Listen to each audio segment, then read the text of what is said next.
Shalom, Erev Tov, good evening, Baruch haba, welcome to our advanced Hebrew class. And we're just going to jump right in here. We've had a couple of weeks. We were not here last week because of the Thanksgiving break, and so we're back here for a couple of weeks, for a few weeks, and then we're going to have the winter break. And so Hebrew prepositions is what we're talking about. Hebrew prepositions. Tonight we're going to be talking about the Hebrew preposition form. So we're not yet to the point we do have a little bit of explanation for you. We're not to the point where we're going to start putting it in Hebrew yet, but explaining to you the different forms and how you will see it in the Hebrew. So the first form is called independent.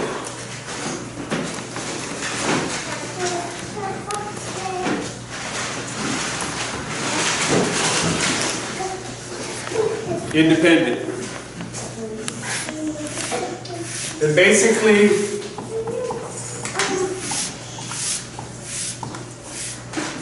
an independent preposition is one that stands alone. What do we mean that it stands alone? That it is its own word. Now, coming from the English perspective, you'd say, well, of course it's its own word, right? Correct? Are you with me? Yes. So it would be its own word. In Hebrew, no. It takes several different forms. And so this is the first one. That by standalone, we say that it is a separate word.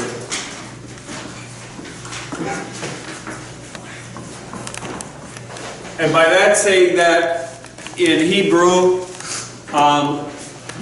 you can have it in a form where it is connected, we'll talk about it in a minute, where it is connected to the primary word by a hyphen. So it would be a hyphenated preposition. Another form that the preposition can take is that it is made as a suffix. Okay?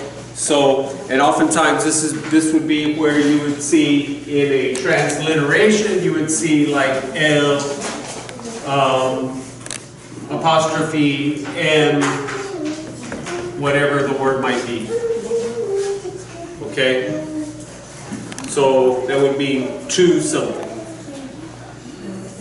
Or you could have M apostrophe word, and that would mean from something. And so you can have it being attached as a prefix to a word. You can have it as its own word, you can have it attached as a hyphenated word, or you can have it attached as a prefix. So the independent preposition is a preposition that stands alone, has its own separate word in the prepositional phrase.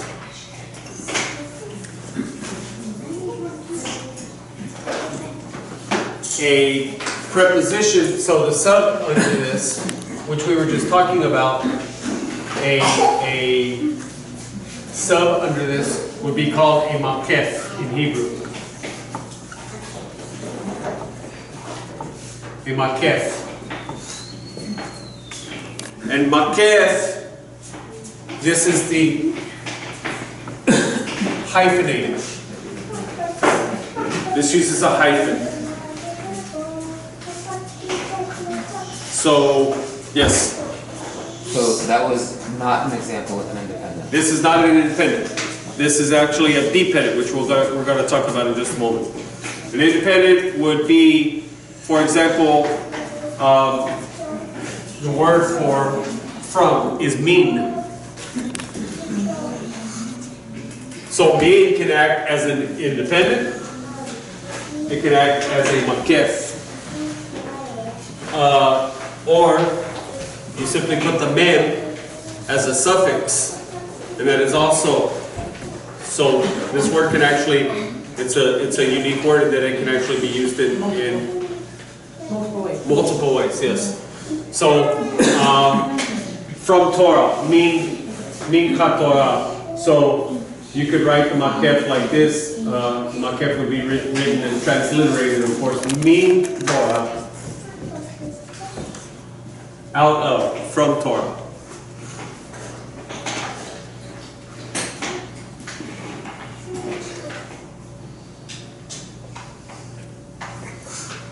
So this is an example of the makef.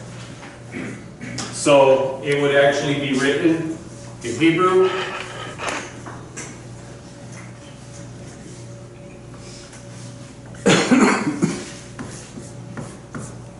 So you will actually see it in the Hebrew written with the hyphen there. Okay, so it would look something like this.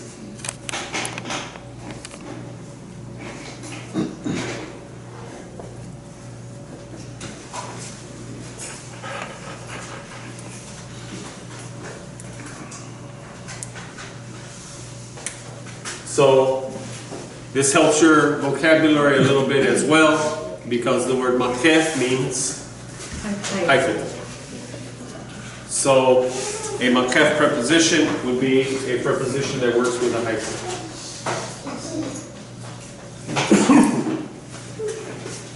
Your second is called inseparable.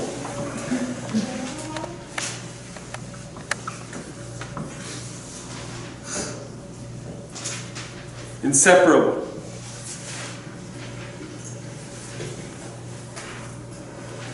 And so the inseparable, this is an inseparable. What do we mean by inseparable? Inseparable means that it is a suffix. So, independent, you notice what? What is the primary? It stands alone. Saying that it is its own word. It does not need anything else there. But if I say, I can't just go lamed and then nothing. Because what is that? It's nothing. It's a lamed, right? There's no word there. It's just a lamed. But what? Now I do this, right? This is telling you, huh? Yeah, but the nikud here is telling you, it's cutting short, telling you, usually when you see this under the first letter, it's, yes, I'm sorry, I put suffix up here. It's the prefix. My fault. I blame Emilio. This is a prefix, not a suffix. Sorry. Alright, so when you see this mark underneath of the first letter of the first consonant, usually that's telling you that it is a prefix. Why? Because in the transliteration, this is the way you're going to see it. Everybody with me? Okay? So, can the lamed stand alone here? As its own? No. It needs what? The rest of the word. Are you with me? Yes. So, it's kind of like saying prefix. Okay? This is a word. Now the thing about prefix is that it has a prefix. It does. Prefix has a prefix. What is the root of prefix? Fix. Okay? Can fix stand alone? Yes. So what is the prefix of prefix? Pre. Alright, so if I wrote the word pre, if I wrote the prefix pre, can this stand alone? No. Because it is simply the prefix. Okay, so that's what we're saying here. The lamed cannot stand alone. It has to have the rest of the word. It has to have the root word to it. Okay? So,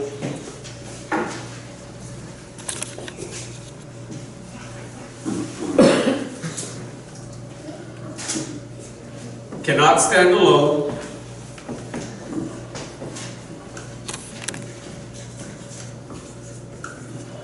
So saying that me is its own word Doesn't need any other word. Doesn't need any help, anything like that. But simply to put the lamed there doesn't work. It cannot stand alone. It has to have the root.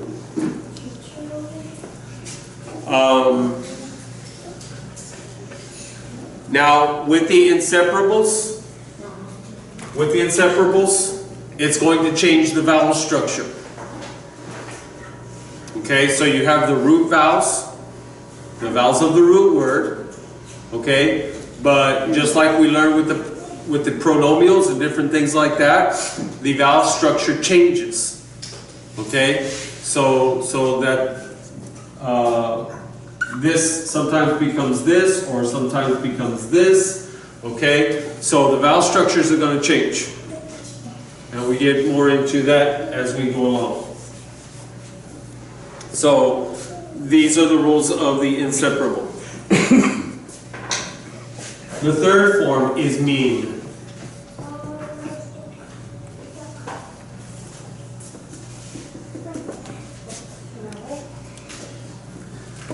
This is probably the most utilized preposition.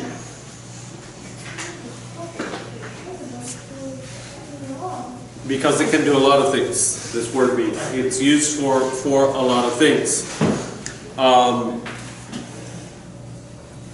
As we said, it can be used as an independent, it can be used as a makef, or it can be used as an inseparable. So this is the most versatile, it's the most used, it's probably like the favorite of the prepositions. Because you can throw it in anywhere, practically. So mean is used in comparative form, in superlative, in many different constructs.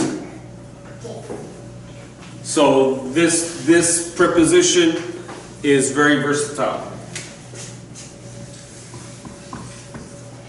How do you spell versatile? That is, it can be used in the other three forms.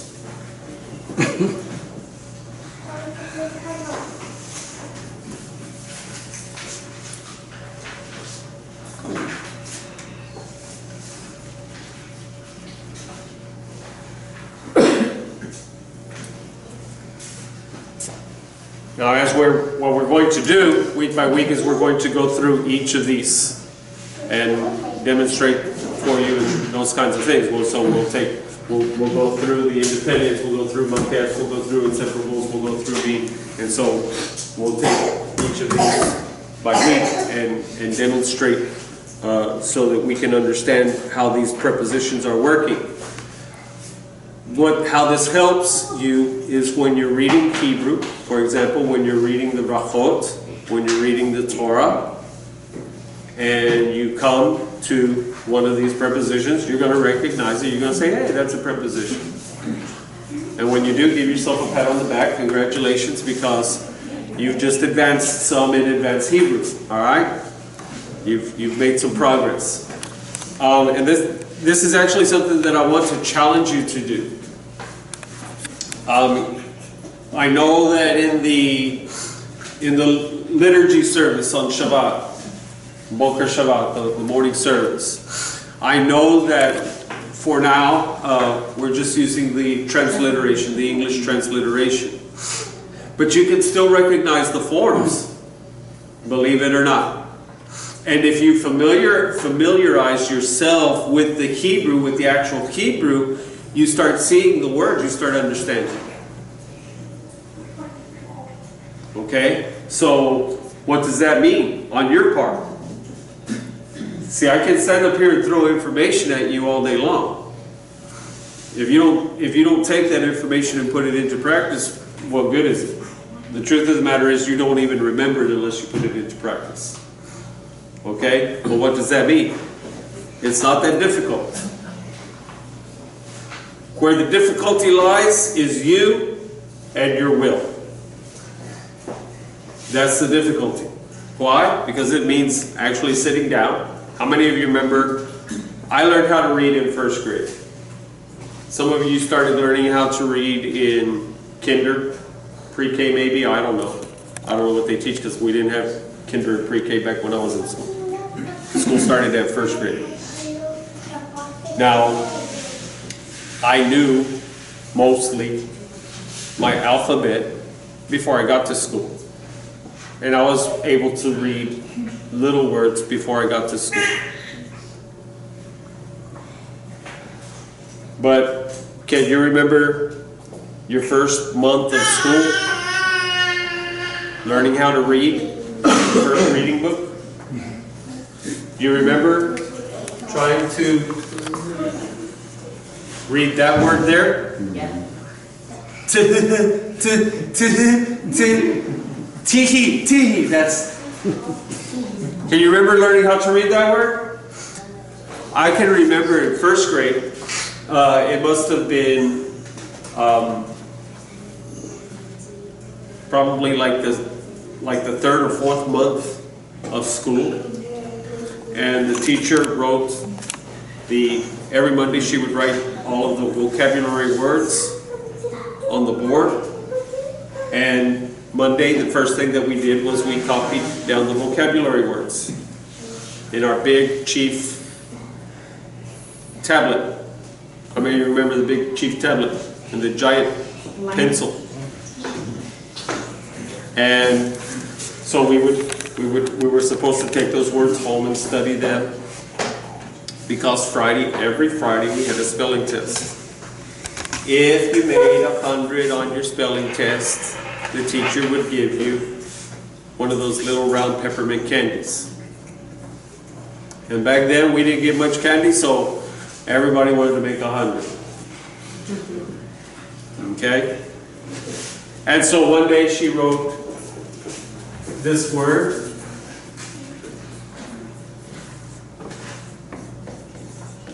On the board. That was one of the vocabulary words. And I was sitting there copying the vocabulary words, and I came to that word. And it gave me the Dickens. I remember to this day, in first grade, sitting there and struggling trying to figure out what that word was. The reason why it was giving me problems is because I have a brother,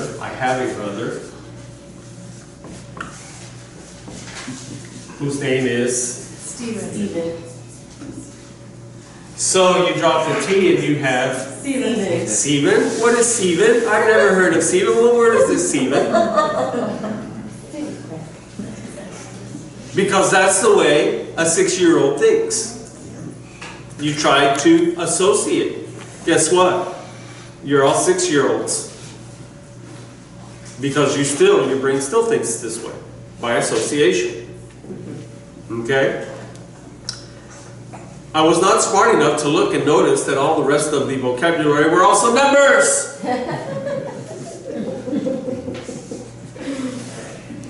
Because I'm a genius. It's not my fault. So, the reason why I'm sharing this with you is because if you can remember those first grade reading days and attempting to learn how to read English, I'm going to tell you that learning how to read Hebrew is exactly the same way. Except doubly, because at least when I was learning how to read English, I spoke the language, except for Stephen. You see what I'm saying? When I was learning how to read, well, I understood more or less the purpose of the boy ran. When you're reading Hebrew, it is problematic in that you are trying to speak a language in which you do not know the words that you're speaking. So you're also having to learn the words, the language, as you're learning how to read it. Okay?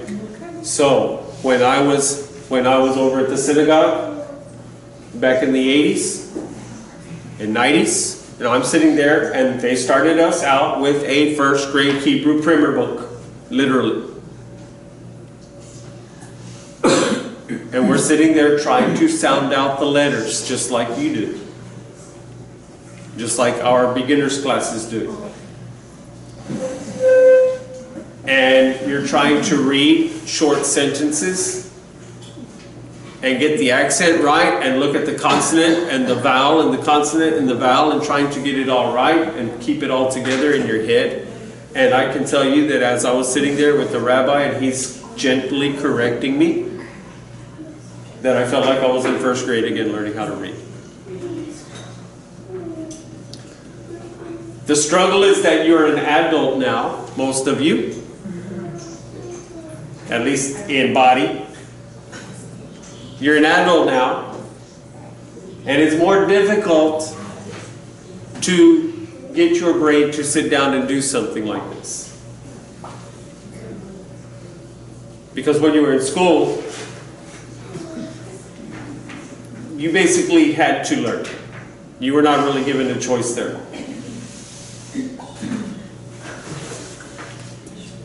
Here, it's up to you. So how far you take what is being given to you is up to you. How much you're willing to absorb and take in is up to you. So to sit down, the reason why I'm saying this is because we're getting into more complicated issues and we're going to actually start putting up more and more grammar, more and more sentences, because you're starting to put sentence structure together. We've already done noun, verb, adjective, adverb. We're doing prepositions, direct objects. We're putting all of these things together. Now what? It's time to do what?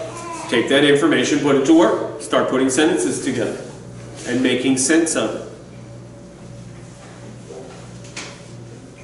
But in order for you to better utilize, it's good for you to practice. You say, how do I practice? It's very easy.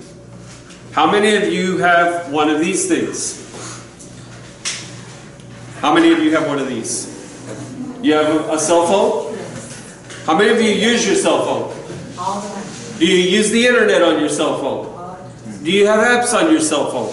Yes. Guess what? There are Hebrew apps. There are Torah apps where you actually have the Torah in Hebrew and in English, where you can actually start practicing reading the Torah from the Hebrew. And if you look at the verse as you're reading it, you look at the Hebrew, and then when you get the Hebrew out, you look over to the English. When you've done that after a while, you're going to start picking up, just like you did learning how to read.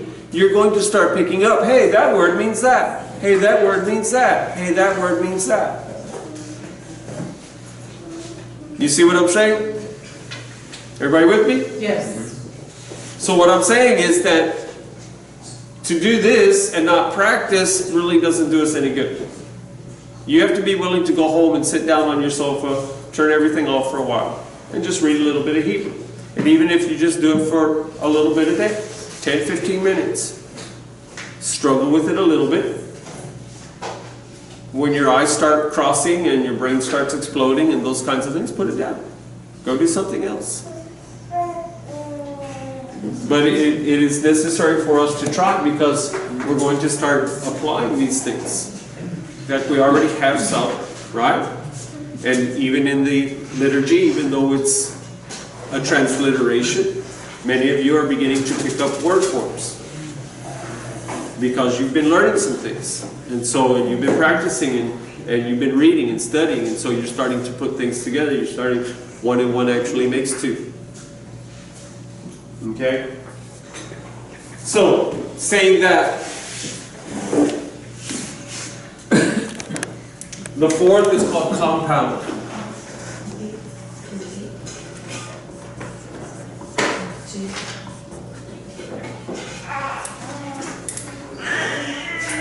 So,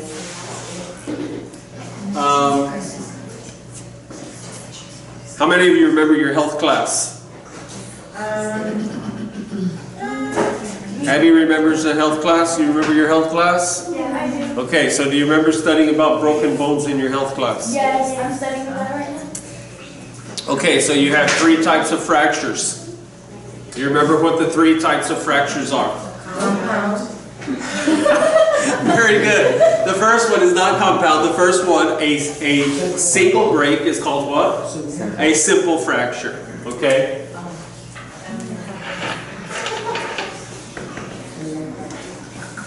So if you just have like one broken bone here, whatever, and I'm doing it because I had an arm break.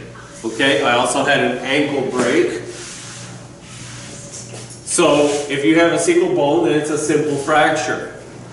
If you have more than one fracture, it's called, if you have more than one fracture, it's called compound. Simple or something. If that bone is sharp at the break and it actually pokes through the skin, now you have, Green stick. huh? Green stick. There's a whole green stick. Green stick? Is that what it's called? There's convoluted. There's spiral. Because we would have a medical person here. Okay, well this is what I learned in health. You have simple, compound, and complex. Complex is where you actually have more damage than just the bone. Where it actually punctures the skin. Why? Because it's called complex, because the problem has now become Complex. very good. Alright. So, you have also a simple preposition. You also have a compound preposition. So just like a compound fracture, that's where more than just one break occurs. So with a compound preposition, this is where there is more than one preposition. Okay? Where 2 or more words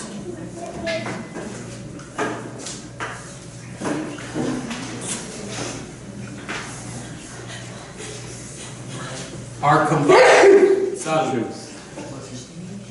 Thank you. to form the preposition.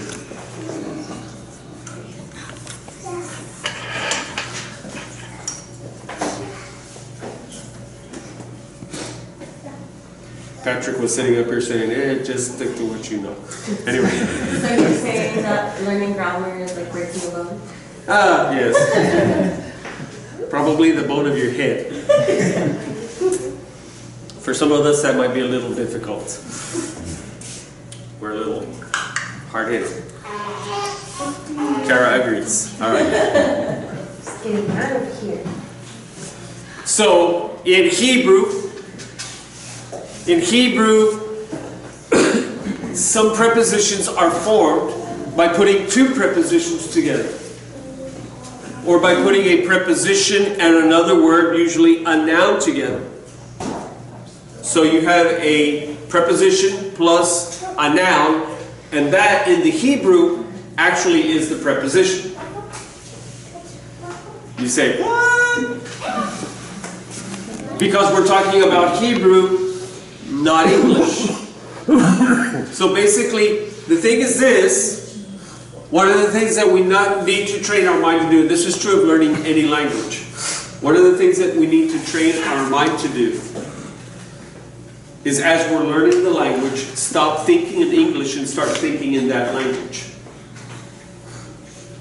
Because if you are trying to speak one language and you're thinking in another language, what happens? You get lost in translation.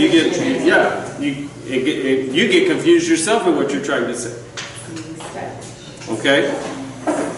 So I told you before, mom came down here.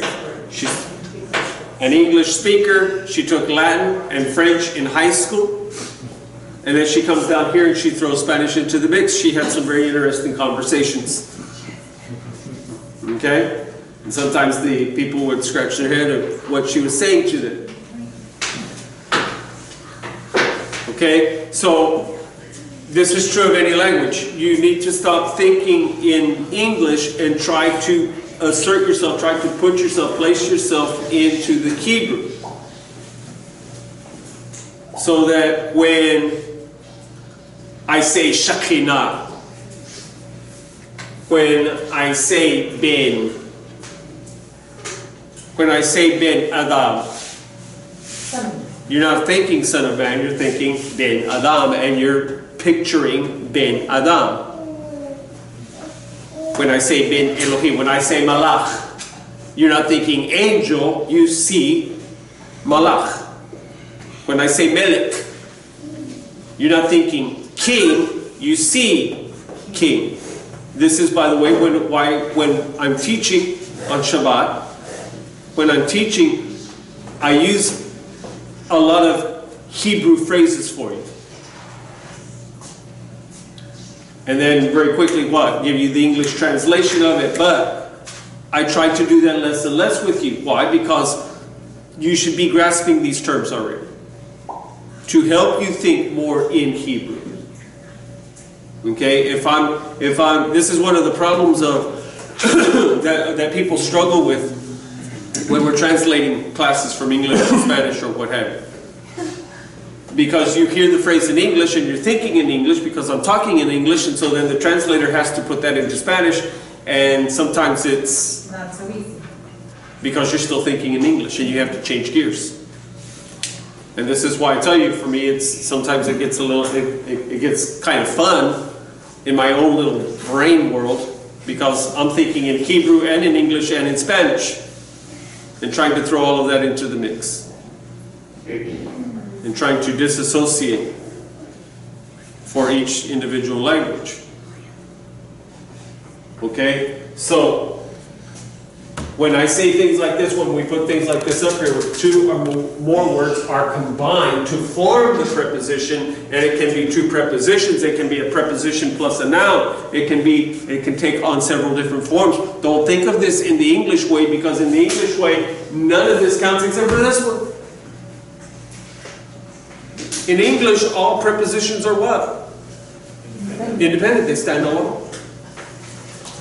But we're not talking about English, we're talking about Hebrew. Number 5. I'm getting down here.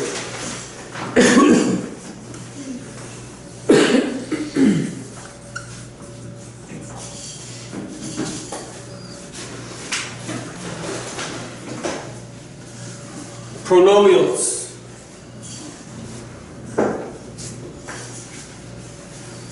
So, who remembers what a pronomial is? Nobody? So, a pronomial is a word that takes the place of a pronoun.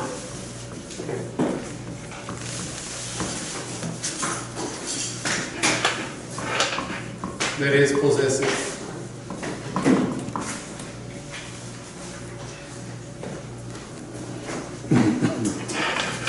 So masculine,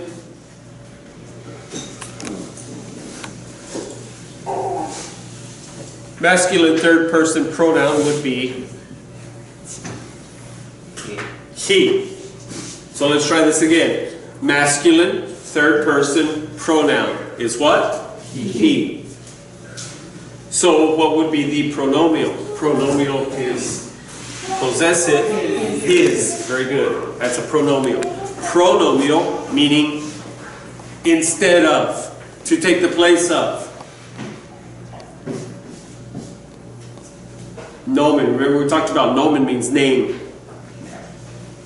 So instead of his name, instead of saying Nora told Joe to go to the store, so Joe went and got in his truck, or went and got in the car, and Joe went to the store. Joe drove down the street, Joe came to a stop sign, and so Joe stopped. Then Joe saw there was no traffic coming, so Joe crossed the street, and Joe continued on to the store. So I'm saying, that's a lot of Joes, and you're only married to one of them. So what do we do in English? Rather than saying Joe, we use the pronoun he. In fact, I would not mention the name Joe much after that because you already know that I'm talking about Joe, so now it's he and him and such. Okay. But pronouns, just he and him. Now, if so, to make it possessive, now I go to his. Okay, from he to his. His is possessive. She is hers. Okay, you. I. Yes. And we. Ours. Okay. So these are for the most part these are the pronomials. They're pronouns. They're the words that take the place of a pronoun. They're possessive. So they're not actual. They're not actual pronouns. Another form of pronomial is to express position. Remember this and that. Remember that? This demonstrating objects which are close. That demonstrating objects which are an object which is far. These and those, plural. So this table, this chair, meaning close to me in approximation. That table, that chair, furniture that is away from me approximation. These, plural. Those, plural. So those can also be pronomials. One of the ways that you can understand pronomialism is if you can use it alone. So if I were to say which, you say bring me the chair, and I say which. The which is signifying a chair, correct? You're wanting to know which chair. So now which is a pronominal. And I would respond to you saying that one. You see what I'm saying there? That's a pronominal. Whose house? Mine. Pronominal.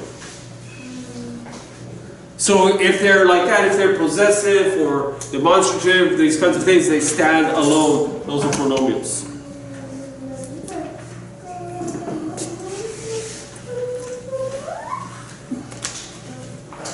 So in saying that,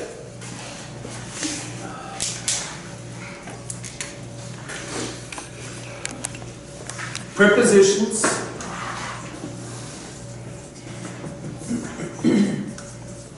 may take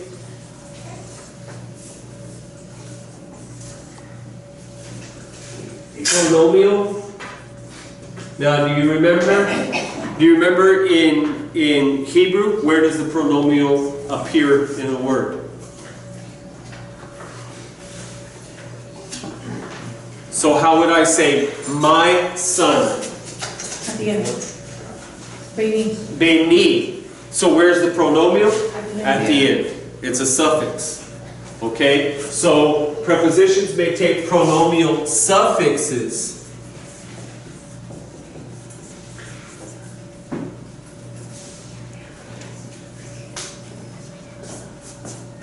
And that's functioning as a prepositional phrase.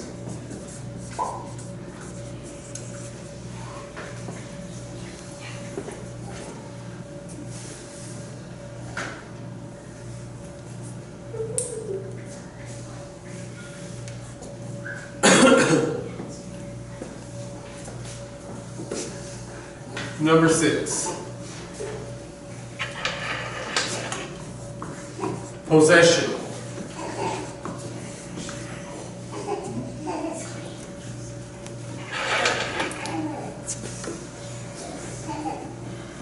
So, first person, you're speaking of yourself. How do we normally say we possess something? For example, to possess a car. How would you say concerning yourself that you possess a car? It's mine.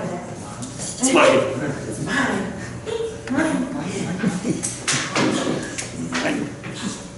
I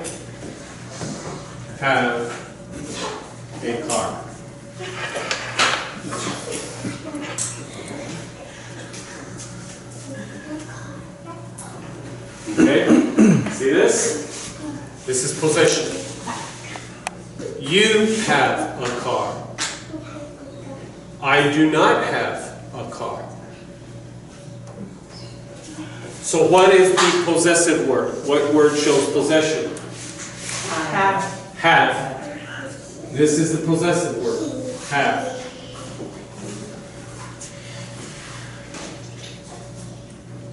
Problem. This word does not exist in Hebrew.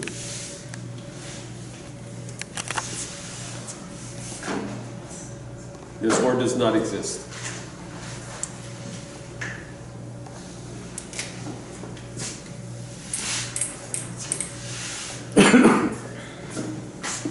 The way you say have in Hebrew, putting it to you in English, you would say, there is to me a car.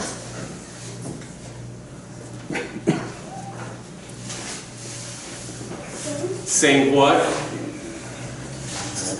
You've gone from having here a what form?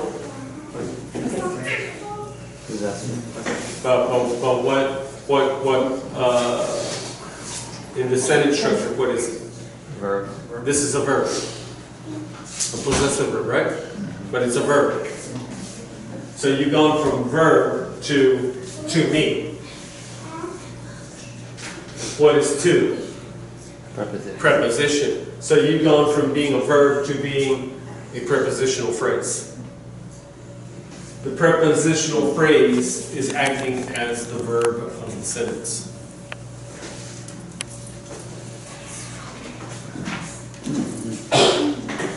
Can you see that?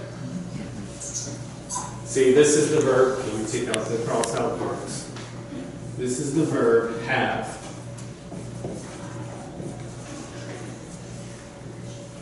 In Hebrew, it's changed to a prepositional phrase.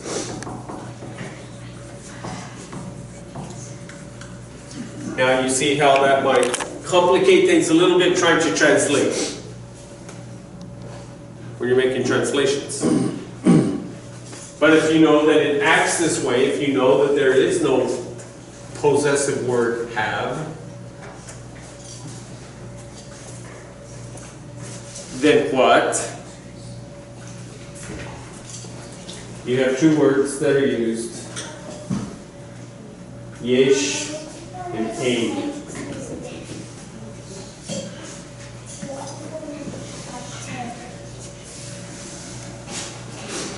Yesh, to have, or to have none. So the title of the play, to have or to have none, would be called Yesh. Yesh o ein.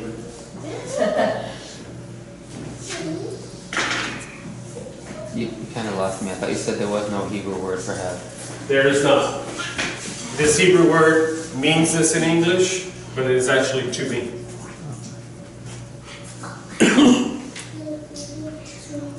Or to something.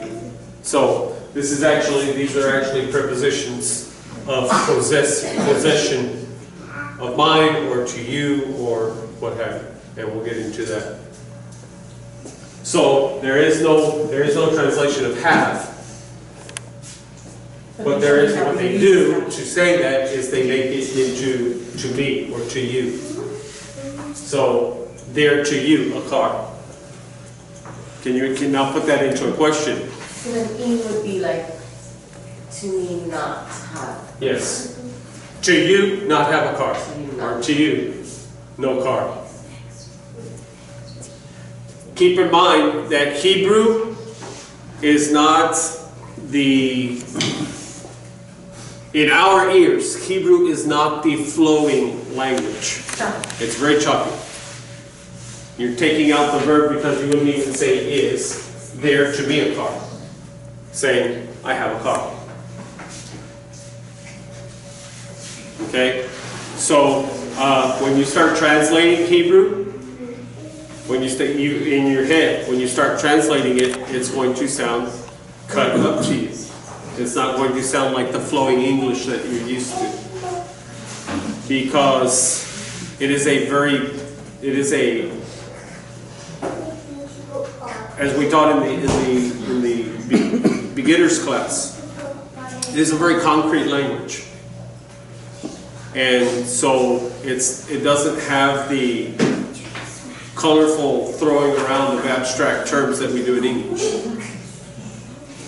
And so because of that too, our English ears were used to this smooth flowing, everything is filled in and all these kinds of things, where in Hebrew it's not that way. Things that words that we would use, as you're seeing here, are left out, which then sounds to our ears as being chopped up. To them it sounds normal. This is the way they think, this is the way they speak.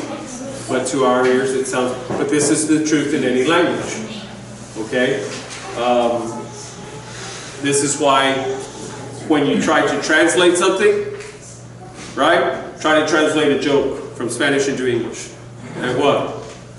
It doesn't work. Okay? Lost in translation, right? That's what they say. Okay? And this is why. Because the structures are different. A word that you would use here in English, well, you don't use that one there. The structure that you would use. Here you're using a preposition instead of a verb. And so it makes it a little difficult, especially when we're first learning, it makes it a little difficult for our ears to take it into our brain, and our brain to kind of try to put it together back in English. Because basically that's what happens is you take the Hebrew, your brain deconstructs it and tries to reconstruct it in your home language. And it doesn't always work, right? So we'll take 5 and we'll go into the tree of life.